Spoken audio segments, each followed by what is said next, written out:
I am of the belief that this SEC, that the contract disparity between the SEC and the Big Ten is going to come back to bite the SEC in the you-know-what. I just don't know when.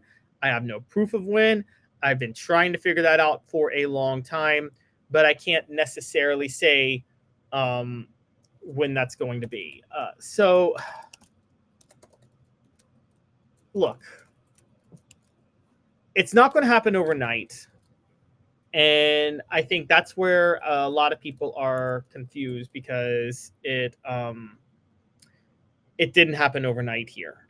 And that, if you look at the recruiting, the SEC is still as dominant as you could possibly be beyond the Big Ten.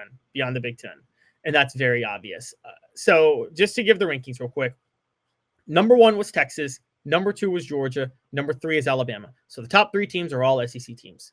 Now, to be fair, number 4 is Ohio State. Number 5 is Oregon. Number 6 is Michigan. 3 Big Ten. But 3 SEC, 3 Big Ten, and 3 SEC are all higher.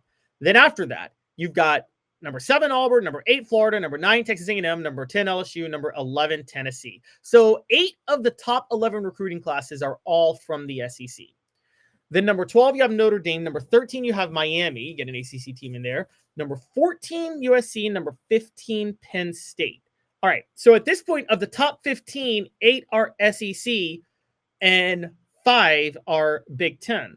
But then you go to Ole Miss at 16, Oklahoma at 17, South Carolina at 18, Florida State at 19, and Missouri at 20. So now, of the top 20, we're talking 12 are from the SEC, and still just 5 are from the Big Ten, 2 ACC, 1 Notre Dame.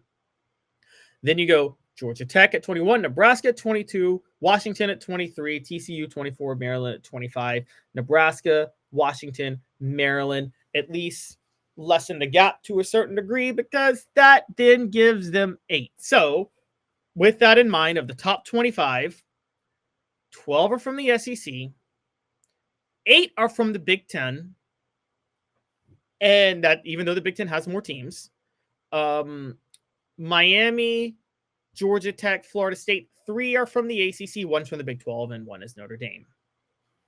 Look, I'm sorry, but it's like when you break that down, it's like very obvious that the SEC is dominating right now. So what does this mean? Why is the SEC still recruiting so well? Well, a few reasons. I mean, one, there's the regional locational advantage, and as Dave talks about a lot, the pride and just the name brand of the SEC. Like, that is a selling point in recruiting right now. The disparity in the money that I talk about isn't being shown yet, because it's going to be shown based on when the boosters over time don't have to spend money on certain things. That's not going to happen overnight. So right now, they're all kind of in the same boat, throwing the same amount of money at teams and players, honestly. That's a big deal. You also just have established programs and coaches. Texas, number 1, people believe in Steve Sarkisian. They made the college football playoff last year. They have a brand name in Arch Manning, and they have NIL. Texas literally has everything working for it right now, plus they're in the SEC and on ESPN every week. Georgia, number 2, has the most accomplished coach in college football, Kirby Smart. Alabama and Kalen DeBoer has one of the most accomplished program in college football of the last 25 years, but more importantly than that, you may say that's Nick Saban. That's fine. But you could also point out that Kalen DeBoer, of up-and-comer coaches, is the most exciting coach of all of them.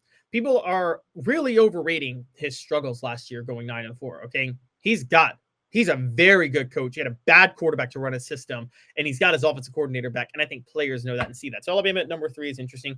Ohio State at number 4, Ryan Day did just win a national championship, but also Ohio State opened the NIL checkbook. Then they lost Chip Kelly to the NFL. I don't think they have the same momentum, so that's going to be hard.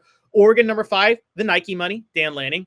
Michigan at number 6, there's still a belief in Sharon Moore, and there's still a belief in what the program they were doing under Jim Harbaugh, despite a drop-off last year. They did finish strong. They beat Ohio State and Alabama.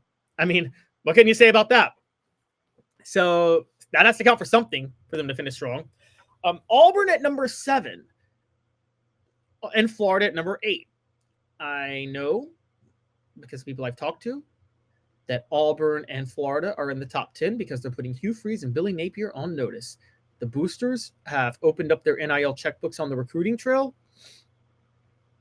And they did it with Auburn in the transfer portal because they want to say, you guys got to show us you can go out and win. And we're going to get you the talent to do it, but we're tired of waiting. That's why they're there. The same with LSU at number 10. I've given you guys my theories in the past on LSU being able to dominate, and Texas A&M at number 9. You're going to see this type of recruiting from the SEC still for the next few years. The question is going to become, will all those kids stay in the program? And will the coaches get the amount of leeway that they maybe should get but won't, particularly with money being thrown around the way it is? That is where the questions really come from. And we don't know how that's going to play out, honestly. And I got to be honest, until it does, I think that just because these recruiting rankings are what they are doesn't necessarily mean that the SEC is going to have the advantages long-term over the Big Ten. I mean, the SEC, look, this past year was still the better conference. It had one less team in the college football playoff, and the Big Ten won the national title. I get that. But top to bottom, the SEC was the better conference. I'm sorry, it was. Okay? Big Ten fans may not want to hear that, but it was. But Big Ten fans, like, even though this, I will give you, this recruiting ranking of the 1 through 11 that I just gave you is a little bit overrated. What's going to happen when half the players from Auburn and Florida transfer out? You know, Nebraska's up and coming under Matt Rule.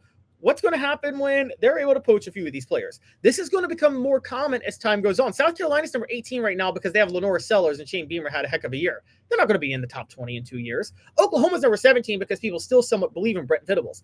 They're not going to be in the top 25 after Brent Venables is fired. Ole Miss is number 16 because of Lane Kiffin every year demanding money from NIL boosters. That's not going to happen as long as once Lane Kiffin's gone. Missouri's number 20 because Eli Drinkwitz keeps cashing in on an easy schedule in the SEC. They're not going to stay number 20. I'm just going to point some teams out for you down at the bottom part for the record, because where you talk about things getting a little dangerous, even though the SEC is still the dominant one, and I'm not denying that, Nebraska in the top 25, that's actually pretty impressive for them. That's a sign that they're getting better as a program. I know you guys can think I'm crazy for saying that. That's a sign that they're getting better as a program. Oregon in the top 5 is a sign that they're getting better as a program with NIL. Oregon was, when they were at their peak during the Chip Kelly years, during the Mark Helfrich years with Mariota, they never had top 5 classes. They always had good classes, but not top 5. Maryland at number 25. This is Maryland's best recruiting class in a couple decades. Okay. If I'm not lying, I do think that's their first top 25 class since Ralph Regie was there. So don't look just at where the rankings are. Look at where the rankings are going, because schools like Nebraska, Maryland, Washington at number 23 don't typically get into the top 25 in recruiting, and they're in the top 25 now. And that is a sign of things to come in the future where the schools are going to start recruiting a lot better as they build names for themselves and get more money. So that's why I say the 8 of 11 shows the SEC still dominating in recruiting right now. It's true. I got nothing on that. But if you look deeper, you're going to see a lot of schools that are starting to climb the ladder with this Big Ten NIL money. And that's going to be a big, big issue. So when you take that into account, I honestly think that we're not far off from starting to see the Big Ten start to win those recruiting battles. And it's probably closer than you guys think, particularly when you look down the road at 2026. I just want to point this out, guys. This is early. You don't judge things too early. But just for argument's sake, Oregon's got the number 1 rated 2026 class. USC's got the number 3 rated 2026 class. Penn State's got the 4th rated 2026 class right now. Texas A&M's 2, Tennessee's 5. So 3 of the top 5 are from the Big Ten. Okay. Rutgers is in the top 15 right now. Iowa's in the top 20. Illinois is in the top 20. Ohio State's in the top 20. Maryland's number 24. UCLA's number 25. You're about to start seeing this NIL money that I've told you guys about with the Big Ten become an advantage from them. And this is bank on it. Bank on it. 2025 is the last year you see the SEC dominate these recruiting rankings the way they have with the top 11. Bank on it. Commercial Bank is your neighborhood bank. What makes us different from other banks? We understand that every customer has unique opportunities, challenges, and financial concerns. We don't expect you to fit into the same box as the next person or business. Whether it's purchasing a home, saving for your child's future, or planning for your next vacation, we're with you every step of the way to navigate life's big decisions.